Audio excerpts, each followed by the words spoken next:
Welcome to This Is Not About Your Body, where we talk about all the real shit body image issues are actually about, because they're never just about the way you look. I am your host, Jessie Nealand, and today I have with me Summer Innanen, who is a professionally trained coach specializing in body image, self-worth, and confidence, and has also been known to call herself the Antichrist of dieting. She's also the author of The Body Image Remix, the co-creator of the Body Image Coach certification, and the host of the Eat the Rules podcast. I have been following Summer for just so many years. I don't even know how long online. I love her content, and I'm so excited to have her on here. So welcome, Summer. Thank you so much for having me. I actually, what's so funny is because I saw your TED Talk so long ago. Somebody posted it in my my Facebook group for my group program, which and this was years ago, probably I don't even, when did you do it? Was it 7 years ago or something? Probably, now? Yeah. And I remember I was like, oh my God, this is so good. Oh, thank you. Yeah. But you were sort of I think you were still kind of transitioning into being more focused in this work. But, and so, yeah, anyways, it was just, so I feel like I've kind of we've been in each other's peripheries for quite a while. Yeah, definitely. Okay, well, that's awesome. Thank you. A little ego boost as we start this episode. I am going to have you start by just telling me a little bit about the work that you do and how you came to do it. Yeah, sure. So, I'll talk about how I came to it, and then that will speak more to what I do. But Sure. I, much like yourself and probably a lot of people listening, I just never felt good in my body. And there's a lot of reasons for that. My mom was a chronic dieter, the culture. I was bullied a lot for my body growing up, pretty relentlessly, actually, which really made me feel like there was just something wrong with me. And from a pretty early age, I just remember having this sensation of I hate my body. I need to change it. There's something wrong with me. And so I started dieting pretty young, around 13, 14, started to dabble with it. And then it progressively got more intense, as one does often. You sort of go harder and harder with it because you're not seeing the results that you want, quote unquote, and developed really an addiction to exercise for many years. And it wasn't until I was in my I think I was 31 or 32 that I started to experience some actual side effects from all the extra stress I was putting my body through. I hadn't had a period in a while, and I just kind of lost my spark. And so I remember seeing multiple different doctors, and it wasn't until I came across a doctor that actually looked at, what I was eating and how I was moving my body, that she said to me, this is what's causing all of your issues. And my hormones were the same as a postmenopausal woman. And oof. And so it just was really that wake up call. And I think, you talk about this a lot too. It's just I honestly thought everything I was doing was healthy. I thought that all the behaviors I was engaging in were healthy. I actually had gone back to school to become a nutritionist because I was so interested in health. And I thought, I can represent this. I'm so keen into it. And really everything I was doing was kind of destroying my body. And so so that was really the catalyst. That was kind of the wake up call moment, because I was more upset by her telling me I couldn't work out the way I was working out than I was about the fact that my hormones were the same as a postmenopausal woman. So it was kind of this moment of reckoning where I was what's going on here, And it wasn't until I started to really kind of look into it and understand hey, disordered eating is a thing, right? And so really doing a lot of work around that and working with some professionals around that, and recognizing that, body image was really the kind of thing that was triggering all of these behaviors and negative thoughts. And underneath that was really just my sense of self-worth was completely tied to how I perceived how I looked and how others perceived how I looked. And understanding that and going through that process of healing and building up that sense of self-worth outside of how I look, I was able to then see that in my clients. Because I was, like I said, I was a nutritionist, and I had people coming in my door every day who were just I trying to lose weight so hard and nothing's working, and I hate my body and I'm such a failure. And they were on that same restrict binge cycle. And I realized I don't want to be working with people around their food anymore. Like that's not really the thing that I think is the issue. It's this other bigger thing. And so that's when I went and really focused more on developing coaching skills and then helping people in that arena. And so that's what I do now, is really specifically helping people to feel better in their body and really just develop a sense of like identity and self-worth beyond just how they look. And I've been doing that now since, I think, like exclusively since like 2014, but kind of transitionally for over a decade. So it's, as you know, it's really rewarding. It is. That's interesting though. I mean, I think I did know you were a nutritionist because you talk about it in your content, but I don't know that I realized quite how similar our stories were, coming from, like, I came from the fitness industry, but the same idea is exactly that, right? Like working with people. And as you start to shift your perspective, you're like, oh, I see something completely different now with the work I'm doing here. That's really interesting. So do you have like a particular demographic or type of person that you work with? Is there anything that's like, your sort of niche in this space, or no?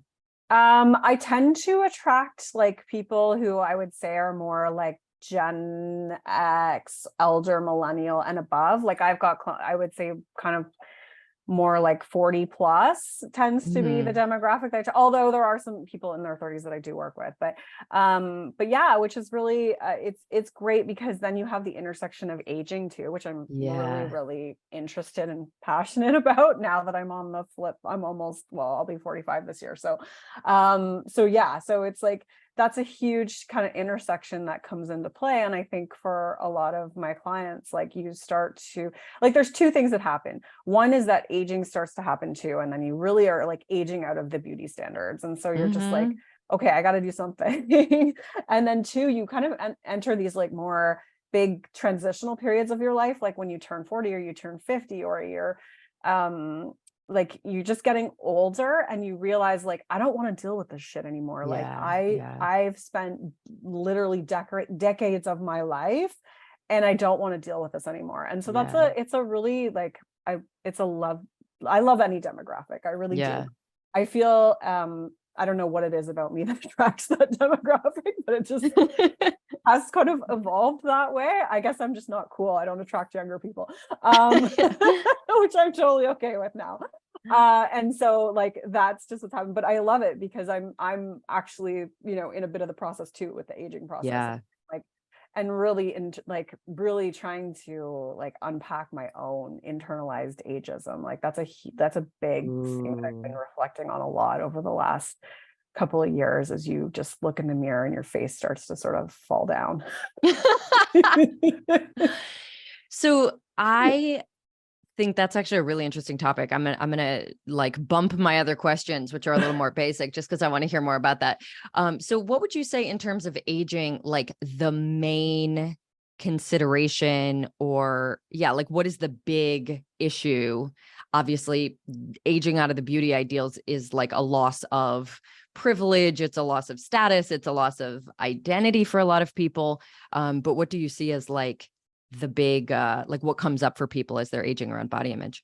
Yeah, I think a couple things. So, one, your body changes. Like when you start going through perimenopause, and then once you're in menopause, like your body changes. And so, that can be kind of alarming, right? Like if you're doing the same things that you've always been doing and your body is changing and you haven't really developed this sort of like unconditional acceptance of your body, then that can really flare up some stuff that maybe has always kind of been there, but maybe not as strong. And then second, I think there's this feeling of just being like more invisible, like you just kind of realize like, okay, like you're just not what's considered sort of desirable or attractive anymore. And so you're reckoning with that. And then you've got mortality. Like you start to, think about health concerns a lot more seriously. You have parents that are either passing away or having health conditions. Sorry, one second. And then, and so you've got the mortality thing too. and then, you know, your body is just like changing in a way, like your inside. I feel like for a lot of people, it's like their insides don't match their outsides. Like that's what I hear. It's like I look in the mirror and I'm like, who is that? Because you still Yeah, feel like this younger version of yourself. But sure. then when you look at yourself in the mirror, it's like this disconnect, right? And that happens with I think anytime our body changes, like whether that's Yeah, like recovery from dieting and your body changes and you look in the mirror and you think like, whoa, what happened to my body? But with aging, it's kind of the same thing. And you're just like, it doesn't match kind of who you think you are, how you feel on the inside. And so yeah, those are, I think, some of the bigger things that I have seen, and some of those things I've experienced personally for sure. yeah, And so it adds like this whole other layer to the process where you're trying to not only deal with any sort of, you know, anti-fat beliefs, but anti-aging simultaneously yeah, in a culture that is continually adding to the pressure, right? yeah. So you look at like what the Golden Girls looked like in the 80s, Sure, and yeah. they're the same age as the women on you Yeah, know, like J Lo and and the Sex and the City reboot. Yeah, yeah, they're the yeah, exact same age. And it's like, what yeah, happened to these standards, you know? And so it's not necessarily like a bad thing that people look different. They're trying to look sure. like more youthful, but the amount of effort, the amount of time, energy, and money Yeah, required to do that is so much more than yeah, it used to be when the Golden Girls would just pop on a caftan and roll about their day, you right. know? Yeah, that's so true. I mean, it definitely feels like there was an acceptance that you are just going to look older and that was fine. I mean, I would be so curious now to hear like what women that age in the 80s felt about themselves, like what was their body image like, but it definitely feels now like that's unacceptable to look Yeah. your age, to look 50, 60, like that's just no longer really something that everyone goes, yeah, that makes sense. Yeah. Well, It's and like a new battle. if you watch Golden Girls, it's like the most anti-fat show. Like Oh, literally in really? every I've actually never episode. seen it. Oh, there is so much anti-fatness Oh, throughout it wow. all. And I Huh. think any older woman in the 80s, like it was just like you had to be thin. And so not to say that the Hmm. pressure doesn't exist today, but now it's like you have Sure. to be thin and you have to like Yeah. look like you're not actually aging, you know? Right. I wanted to go back because something that you said about the matching of the inside and the outside is super interesting to me because I think a lot about gender. I identify as non-binary. I've gone through my own stuff. I've seen so many of my clients go through their own stuff. And like a really big aspect of that journey is sort of striving to find gender euphoria, which is where your like insides and outsides do in some way align more. So like I, it makes me curious. Is there aging euphoria? Can we do that? Or will you never look how you feel when it comes to aging past a certain point because your identity is just fixed at a like younger age? You know what I'm asking? Yeah, it's so interesting. What can you tell me more about what was your process? I know I'm turning it back on you, Oh, it's but like okay. to get to like gender euphoria, like what's the process there for people? Is there, I mean, it's probably Right. individual, but like, yeah, just so Yeah, I it's understand different it. for everyone, but I would say like so when I was trying to fit a more femme ideal that didn't ever feel like me, I felt a lot of friction. Like if I looked in the mirror and I was like very conventionally attractive that day, wearing a dress, my hair was blown out or whatever it was, wearing makeup. I still felt like an ickiness, you know, like a dysphoric feeling that now I'm like sort of playing with clothes a lot more in different ways. Cause I was like never encouraged to find out if I like myself in menswear. Like that just wasn't a thing. I didn't spend my money on it to find out. So now I'm like in my 30s trying to figure out what I like to wear. But sometimes I'll put on an outfit that feels like kind of boyish or whatever. And no matter how much I do or don't fit any conventional ideal, there's like a euphoria, like a rightness of, yes, like this is the person I feel like. When I look at myself, I feel like me. So I'm wondering if there's anything similar in the space of aging, because I'm 36 and I do feel like I look and feel my age and I like my age. So that's good. But if I was 56 and didn't like my age, I don't know. Yeah, it's a really interesting question. I don't know, like so I'm just going to speak to it from my perspective, Yeah. and I think that like a couple things, and when I'm working with clients, it's like one is like really trying to just familiarize yourself with how you look, right? Because I think like part of that sort of disorienting disconnect is because you don't look at yourself. Like people avoid mirrors, they avoid pictures. And so the image that they have of themselves in their head is like one that is like not how they look anymore. And that happens with body changes. Like you probably see that, you notice that all the time, right? Yeah. And so like I think that part of the process is actually like familiarizing yourself with how you look, like whether that's through like, you know, intentionally like, you know, doing mirror work or photo work to and changing the narrative with what you see, right? Like so that, because I think part of the problem is that like the sort of attributes of youthfulness are attached to a particular image. And but why does that have to be that way? Because we've been conditioned to see it that way, right? So I think that like it's a lot of it's also like unpacking the beliefs that you have about the way you're interpreting yourself. So it's almost like, I mean, the work really parallels what you do with bodies, right? It's like instead of kind of changing your views of fatness, it's like, let's change your views of aging and really try to, you know, alter those beliefs so that, you know, you can look at aging and be like, well, you know, being like looking this way can still be however like the essence of me is. If that makes sense. And and I then think I think so. and then I think it's just like finding your identity too. Like and not just thinking like, well, I can't wear that because I'm old, you know, like, or I can't wear that because I'm older. Like I can't show my legs. Oh, this is a big one. Like I can't show my arms now. I can't show my legs now.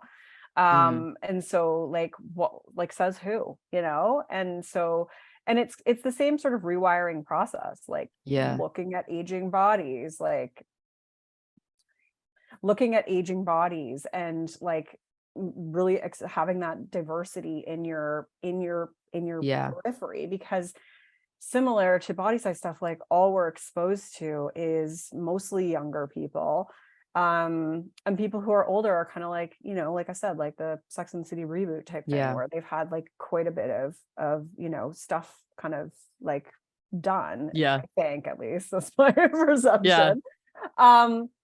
So you don't really get to see like a lot of, you know, people who are just kind of like embracing the natural aging process. And even the ones that do, they tend to still be very like thin and white. And like, so there's still like this kind of like massive gap there where you're not seeing like a lot of just kind of unedited, you know, fat people aging, for example. And I think that also kind of contributes to that disconnect. So I don't know if the process is necessarily the same, because or if it's more kind of similar to like you've gained weight and you're trying to like kind of become, you know, like cool, like with the way you see yourself, if that makes more sense. Maybe it definitely sounds like it's more aligned with that, because for example, like if somebody looks in the mirror in a heavier body and they say, I feel like my insides and my outsides don't match because I'm an athlete and I don't see an athlete, then like the issue there is not about having more authentic self-expression as an athlete. Usually, I mean, I guess it could be, but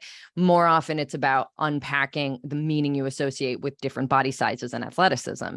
So I could definitely see that being the issue with aging, much, much more aligned, like unpacking your association with certain signs of aging rather than being like, this is not an authentic expression. But then there is a little bit that component of like expressing yourself. If you feel like, oh, I'm this age, so I have to dress a certain way. Now your insides and outsides might not match because it's not an authentic version of you that you're seeing. And that could totally lead to dysphoria until you break some of those rules and realize like, oh, I'm allowed to do what I want. Yeah, exactly. Yeah. 100%. It's so exciting. No, totally. No, it's an interesting question. I haven't really like thought. I'm sort of just speaking off the top of my head about that. No, I thought that was just like an interesting thing to explore. But going back, so, okay, you focus on, I hear in your content anyway, body acceptance and body neutrality, as opposed to like body positivity or body love, as do I. I just wanted to hear a little bit about like what led you to that decision. Yeah, I think it was like a bit of an evolution. I feel like if you go back and like read the book I wrote 8 or 9 years ago, like there's definitely some stuff in there. I think I probably mentioned loving your body, but and so I think, you know, a lot of times when you're coming into this work, like that's what you sort of find, right? Like that's what people want. It's the gateway. Well, yeah, Yeah. exactly. I mean, right. It's like, why do I want to, because you've been trying your whole life just to Yeah. think you're hot. So, you're not Yep. ready to reckon with that. And that's the way it's presented in the mainstream is like, your body is beautiful and your cellulite is beautiful and all that stuff. And I'm not saying that's terrible, but it really is just, it needs to only be a stepping stone. Yeah. And so I think, for me, it was really just kind of coming to this place of like, actually, it's really more about like your self-worth and really detaching your appearance from that. And so not having your appearance kind of define like how you feel about yourself. And so the result is not like this necessarily this positive feeling. Like sometimes you're going to look in the mirror and like what you see, and sometimes you're not. But the kind of what we're really going for is like a neutral emotional reaction to that, and not letting that sort of say like, well, there's something wrong with you, or like, God, what happened to you, so it's more about like the kind of emotional reaction. And so, and then I think it's just another expectation, like something I heard over and over from clients was like, I should love my body. I know I shouldn't be talking to myself this way. And so they're like putting this additional pressure on themselves, like they're double downing on the shame. And I think, again, it's just like, we don't need another expectation, and we don't need the focus to be on how we look, right? Like that's not going to do anything if we're still kind of keeping the focus on like how you perceive how you look, because that's just never a static thing. Like you just don't, you're never going to feel the same way about how you look every day, because it's just something that's variable depending on, like how you feel. That like if I'm really tired and haggard, like I'm not like looking in the mirror thinking like, oh, I look so cute today. Like I'm just like, oh my God, I'm so tired, but it doesn't like define how I feel about myself as a whole anymore. And I don't make any drastic decisions about like what I'm going to do about that, other than just that I need to take a nap, Yep. I have a term I call grouchy acceptance that I use as like a way of sort of basically giving people permission, like if you wake up with an allergic reaction and your face is all puffy or rashy or something, like there's zero chance in hell you're going to think you look good that day. But you also wouldn't make up a story about what it means about you, most likely, and be like, oh, I'm such a piece of shit because I made this happen. This is my fault. Like people are going to know I'm a bad person. Like that's not, you just roll your eyes and go like, are you kidding me? Ugh. And then move on with your day. Like maybe you treat it, maybe you just move on. But that kind of permission to be like irritated and then move on almost feels like nobody has ever heard of such a thing. Like that their options are the deepest shamey hatred, or I have to feel cute. So it's like, it feels very simple and obvious, but it's like kind of a revolution for people. Yeah, I used an example like on my podcast a couple of months ago where I was like, when you see like a brown station wagon and you're just kind of like, okay, like I don't really like it, but whatever. It's like that's kind of the reaction you want to go for. Like with a picture, I think the context of it was with a picture that you don't like, right? Like, so obviously in the relation to like not really liking what you see, but just kind of being like the same way you react to like a brown station wagon. Like you're not just like, oh my God, So yeah, it's and I think people don't realize that acceptance is really more of a practice, than an outcome. It's like acceptance is just like accepting whatever is there. If it's just like, I'm accepting that I don't like this. I'm accepting that, I'm feeling sad about this today. And it's about like welcoming those things in instead of trying to like, change it and trying to resist it and trying to like hate yourself for having that. Absolutely. Also, I really appreciate that you come to this work, at least now, through a liberation framework. I'm sure that that's been an evolution as well as it has been for me, acknowledging the role that privilege and oppression play in a person's experience of body image. Unfortunately, as you know, this is not nearly as common as it should be among body image coaches and advocates. So I would also love to hear a little bit about what led you to that perspective and framework. Yeah, like you mean when I'm working with other coaches? No, I just mean or just like in myself, my own work. I guess I assume it's in the work that you do with clients, but it's definitely in your content. Like you have a lot of content that kind of points toward the role that privilege and marginalization and oppression play.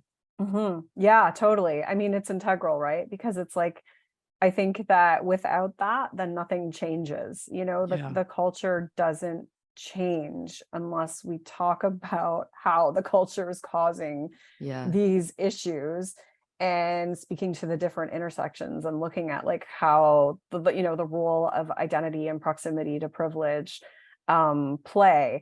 And so, yeah, like I definitely didn't talk much about that at first at all, because I think, well, the way I was operating was through my lived experience, which I think is really common for practitioners, right? Like when you first start, you just operate through the lens of your own experience.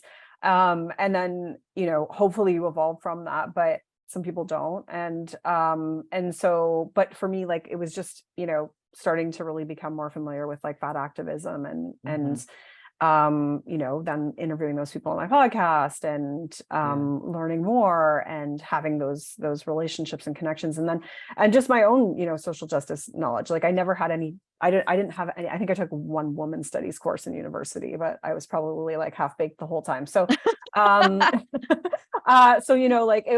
I had no praxis, right? I didn't have that foundation, and so that's something that I've like invested quite a bit in over the years. Like it is just like those types of like that type of training and that type of education and collaborations, and like bringing in the people who are the experts on those things, because I think that without that, then it's again just kind of looking at it through the vacuum of like privilege. And I think that that's going to help some people, but that's not going to help the people who need it the most, or change the culture that's actually like creating, the stigma and the discrimination that people face.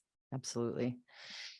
So I know we agree on so many things that coming up with questions sometimes was a little hard, because like the very fundamental idea that body image issues aren't really about your appearance is like just so important to me. I know you've already mentioned that the linking your appearance to your self-worth is a huge one. And I know this is a huge question, but I'd love to hear your thoughts on what actually causes body image issues, like what they're actually about, if not how you look. Yeah, I mean, anything, right? Like anything. I think it's like, so the way that I kind of unpack it is like, the way I sort of describe self-worth is really about like knowing who you are and knowing that who you are is valuable and worthy.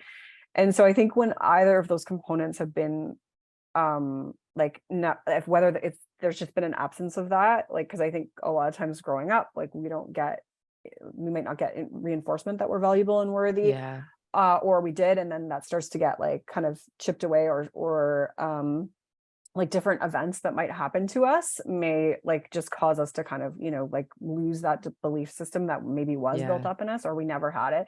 And then simultaneously with our identity, like I think if we don't know who we are, then we're kind of looking at like our culture to tell us who we need to be. And because if you've been like conditioned as a woman, then you're being told that who you are is how you look.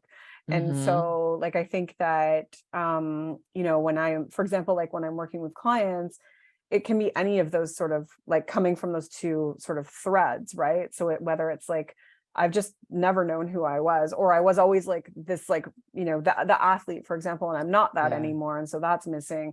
Or it's like, like when I was growing up, I went through these different things, and it made me really believe that there was something wrong with me, or that I don't belong, or, my parents were like really hard on me and made me like always work really hard and sort of see my value in like my work ethic. Like I'm just popping off the top of my head, but there's there's a lot of them.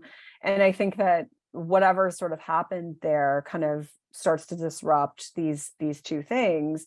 And then we're looking towards we're thinking that in order to solve that, we have to change our body. Like we have to look a certain way, and that if we can just look a certain way and keep that under control, then we will, then we're going to feel good. Yeah. And it's really just a shield, right? Like it's just kind of this armor that we put on to protect us, because it's not actually giving you the thing that the need and the belief that you really need to have. Yeah. I was going to ask, how does that work, Summer? Tell us about how that plan works to earn our worth in how we look, to go about achieving this standard. And then do we feel worthy? Yeah, exactly. Right. It's like, I mean, no, I think the most and we've all been through it. That's why we're laughing about it. So if you're experiencing it, I'm not laughing at you for feeling that way, but we're laughing at it because it's just like when you've been on that cycle for decades, it's like you'll realize that it doesn't give you what you need. And I always talk about how like it's really oftentimes like a coping mechanism for other stuff that's going on. So, if you're feeling any kind of intense emotions and things like that, which those intense emotions are often coming from those beliefs, then, we're just kind of using dieting and trying to change our body in order to try and make ourselves feel better. Yeah. Control something. It's a temporary fix. I mean, it is. It's a great coping mechanism, but it's coping mechanisms are coping mechanisms. They don't get to the root of what's there. And they're not thriving mechanisms. They're not called that for a reason. Yeah, that's actually, yes, that's a good way of saying it. Yeah, exactly. So what do you do with someone? I mean, this is so common for someone who just fundamentally doesn't feel likable, lovable, worthy, good about themselves, whatever. Like, how do you approach that with someone? Yeah. So, it's pretty individual, I would say, but it's really the overall framework I would say that I work within is really coming from those two kind of things. So like getting, knowing who you are and knowing that who you are is valuable and worthy. And the sort of tools that would facilitate that would be, for example, changing the beliefs that you have. It would be around and understanding like how the culture has informed those beliefs and understanding like how different internalized oppressions are residing within you depending on your identity. Changing, like building up self-compassion, so changing the way that we speak to ourselves is a huge one, right? Because if we are not actively reinforcing that we are, valuable and worthy through the way that we speak to ourselves. And that doesn't mean all the time, but like if there's not some level of kind of like internal dialogue is coming from a place of comfort and acceptance and respect, then like your inner critic is going to be the dominant voice in there. Another thing is really around like the actions, right? So self-care and self-care, not just being like, okay, go get your hair done or whatever, but like really looking at like, how are you compassionately showing up for yourself every day? Like, what are you doing that's really kind for yourself? Like, how are you managing that so that you're also reinforcing this belief system? And then I think also the identity work. So like knowing your values, knowing your purpose, knowing the qualities that you offer this world, like really knowing yourself beyond your appearance. It doesn't mean you have to love every part of it, but just knowing it and how that shows up for you. And then I think also part of it is like really learning how to step outside your comfort zone too, like learning how to like move through fear, how to make your life bigger. Because if we just kind of stay in our bubble, that can feel really comfortable, but that might not be aligned to like the things that we actually want to do. So the process is kind of within those different, like that's I named 5 things. It's kind of like the 5-part framework that I would use when I'm working with somebody. But then within that, it's just like what's showing up and where do we go? So hopefully that makes sense. Oh, absolutely. I mean, that definitely makes sense. I think it's such a big question, but I know that listeners, when they hear these kinds of things, like, oh, cool. So I'm supposed to like improve my self-worth. How the F do I do that? Like, I like to always at least try to, kind of go into it a little bit, even though there is no like magical 3-step plan. You just have to figure out what needs work and work on it. But I think it's helpful to hear those laid out like that. Yeah. And it's not an end destination. Like you're not just like, okay, I did it and I'm good. Like I am like, I still struggle in a lot of different areas, and it's tied to my self-worth. And so it's just not about my body so much anymore, but it's about, there's other stuff there. And I think so it's like, it's about recognizing that some of these wounds that we have are like, you can really go a long way towards healing them, but oftentimes we're all going to have like sensitive and tender spots within us that flare up and cause us to, just feel lousy about ourselves. Yeah. I sometimes think of like when you do the body neutrality work to sort of strip away the it's like pulling back the curtain and, it's like instead of the Wizard of Oz or whatever, it's just a dude. Like when you pull away the curtain of the distraction and the coping and the control of body and food stuff, like you kind of just end up dealing with whatever's underneath more directly, which doesn't necessarily, it's not necessarily like pleasant or good or even fundamentally easier, but there is peace in it because at least you're dealing with the real thing. Like there's something calming about knowing you're dealing with something real. And there's something agitating about like the wild goose chase of never being able to quite figure out the body and food thing because it doesn't work. And some part of us knows that. Yeah. I mean, if you're showing up to want to do this work, then obviously there's a part of you that is like sick of it and knows that it's not, that like you're kind of trapped on this cycle. And I for a lot of people that takes decades to figure out, Yeah. But yeah, it's like, it's not all like roses and rainbows when you're I mean, with any healing, like whether you're doing like, therapy work with trauma or whatever, like it sucks. Yeah. I hate it. I do. But it's necessary. And I mean, I hate being on the receiving end of it. I don't hate being the director of it, but I love that part of it. Yeah. But when I have to kind of go through the process of like meeting with my therapist and bringing uncomfortable stuff up, it's like, I literally hate that. And I know how important it is because there is like a progression that you start to recognize, like things do start to ultimately feel better. But it's like, it's messy. And especially if your body is changing, like, which I think happens concurrently with the work that we do, is that it's common for your body to change when you stop dieting. And that makes this process like even harder for people and makes them question, like, why am I actually doing this? And it does. Because like, why would it was easier before, but it wasn't really easier before, our mind is really good at convincing us that it was easier before when we were dieting. Yeah. I feel like that also speaks to like a really major issue in body image stuff is the weird and completely false assumption that there's like an endpoint to having a body. Like we all know it's not true.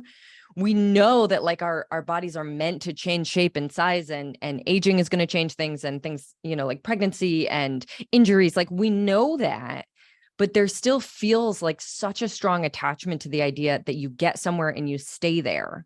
Like you reach your body goal and then you just are at it forever. Like it makes absolutely no sense, but people are extremely attached to it because that's how it's talked about in like diet and fitness culture.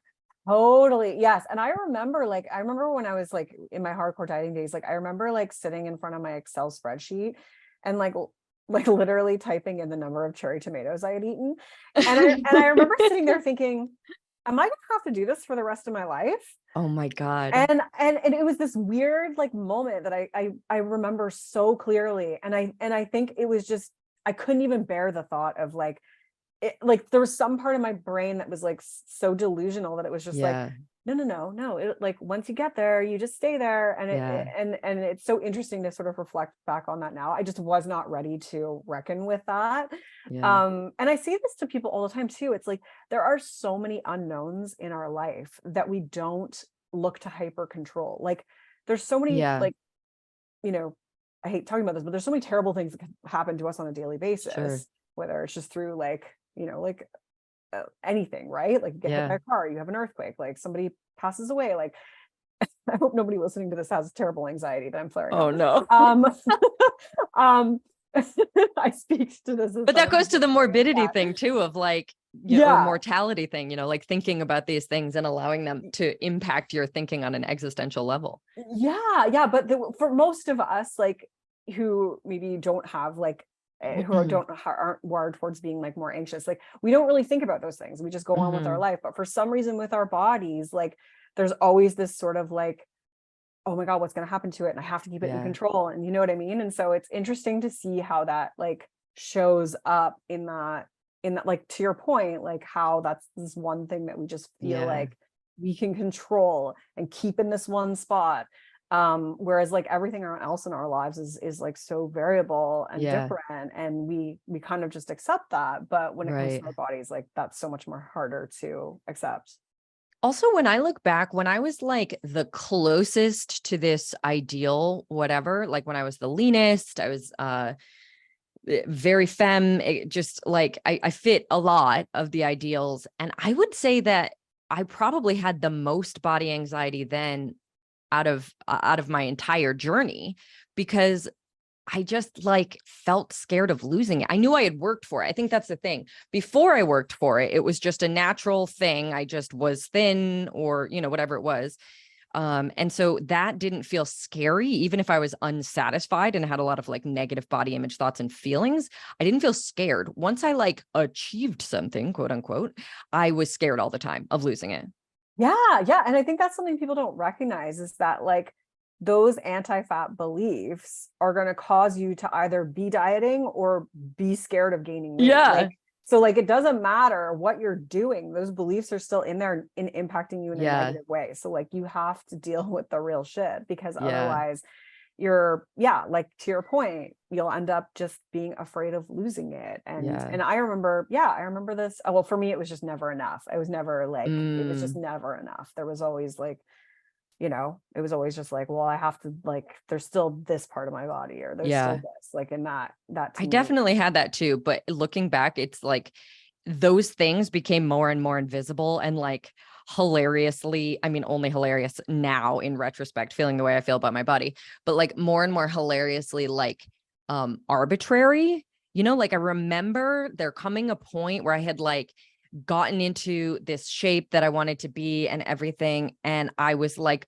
started to obsess over like the ratio of my like femurs to calves to spine and like I was like, oh, okay, this is the problem, is like this ratio of my bones. So now I have to figure out, like, do I do an optical illusion around this, or do I, I don't even remember what the thing was, but I definitely remember there being like more and more minutia, because I had dealt with the thing that was the big thing. I was like, well, I have abs, so we're good, but this ratio is all wrong. Yeah. And like, you can't change that. Like, Right. wow. Yeah. Yeah. Would you say that was body dysmorphia? I mean, yes, but it was also, I think, in some ways, just like my brain's way of coming up with something to keep me continuing. Yeah. Because I didn't have any big things to do anymore. I had always been like, oh, I'm not lean enough. And then when I was very lean, it was like, well, let's come up with some shit to talk about now.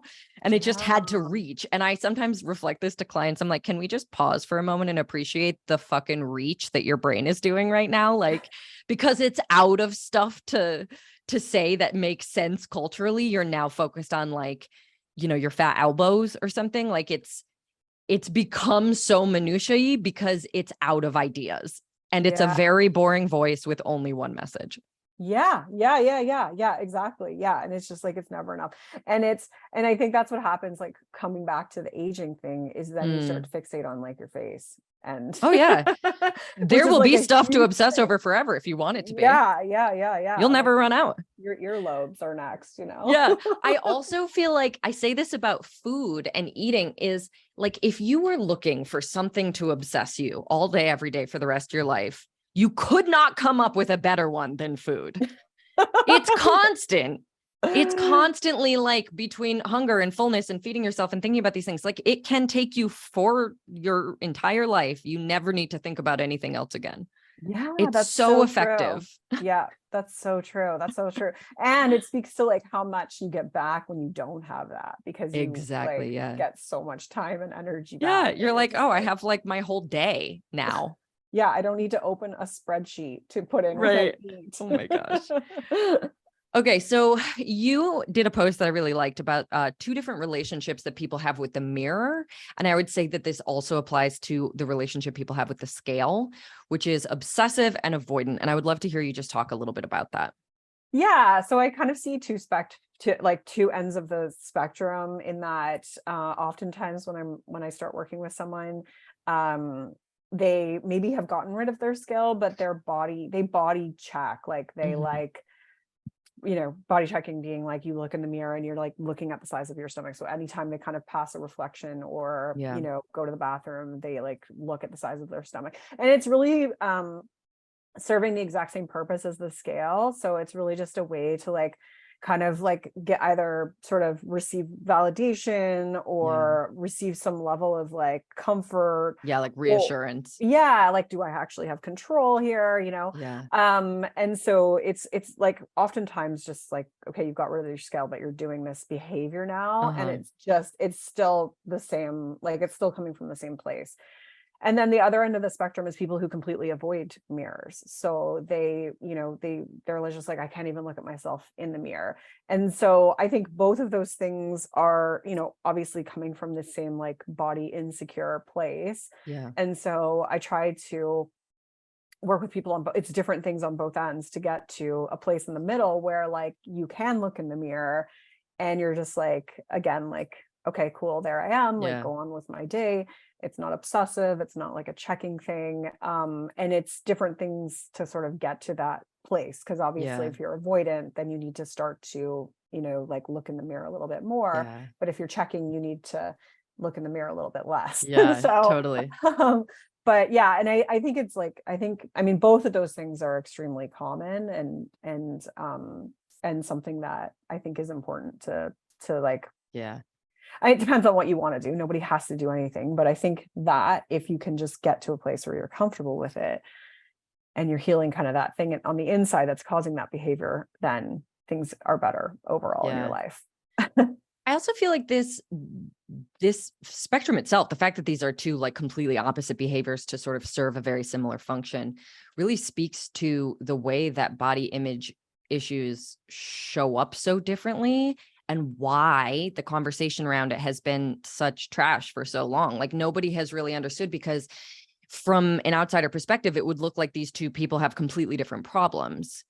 But when you really get into it, they may have the exact same problem, and it can show up so differently. The same is true with like people who, like avoid exercise like the plague and over-exercise, right? Like there's so many different ways that this stuff can manifest, and it can look so different that it makes sense that the conversation around body image has been so confusing for so long. Yeah, totally. No, it's, I think it's just like, there's just not, like, body image has always been looked at through the lens of like trying to like how you look. And so I think that that's always been the sort of focus for people, like at least from what I've heard. Like, so for clients who come to see me and they're like, oh, like I talked to my therapist about it, but like she just does not get it at all, Oh my God.